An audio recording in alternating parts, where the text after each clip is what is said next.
Well, still to come this afternoon, over 1,000 older people in Sussex have responded to a call to tell the Police and Crime Commissioner about the crime and policing issues which bother them most. The Sussex Elders Commission draws on the wisdom of a committee of older people from across the county to canvass opinion and lobby for solutions. Well, Ben Weiss went along to meet them and joins me now. So, Ben, what's the Elders Commission for?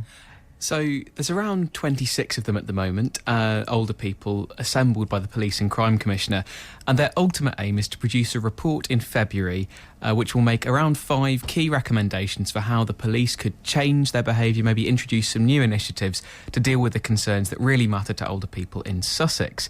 One of the commissioners is Pauline Jackson. She explained in a little more detail exactly what they're all about.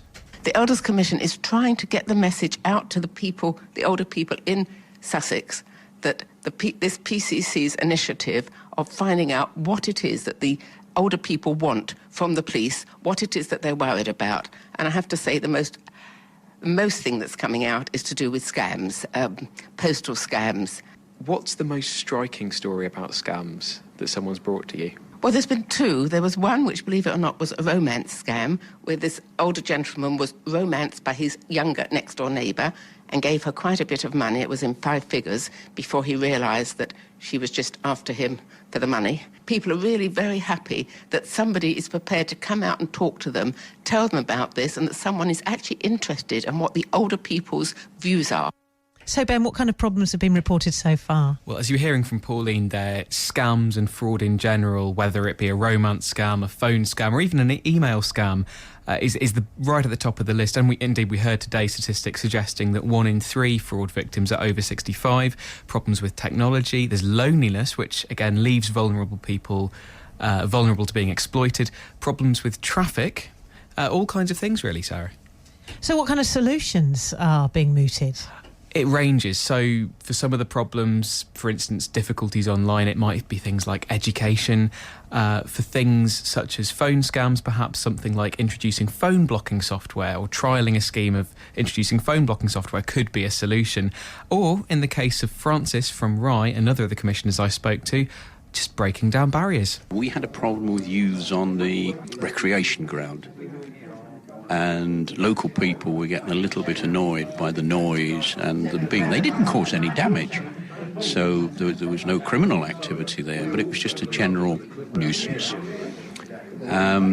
So I approached the group of youths one night with the permission of the PCSO, who'd already spoken to them, but they keep coming back.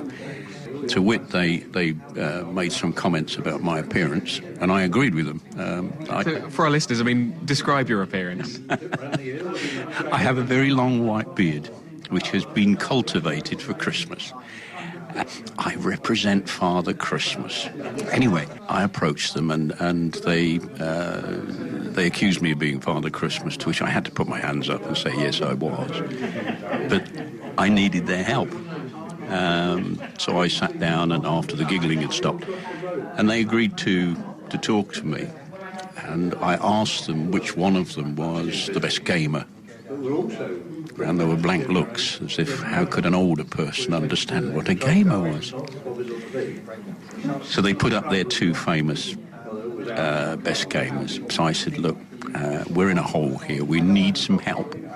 The older people in the community are a little bit less savvy than you are over computers. And I wondered if 1 or 2 of you could maybe help me by going along to these people and giving them a hand with their computer and how to set it up.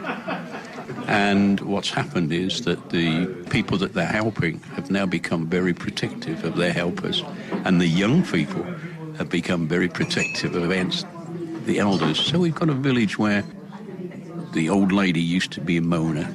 She's not a moaner anymore. We understand her now, so she's all right.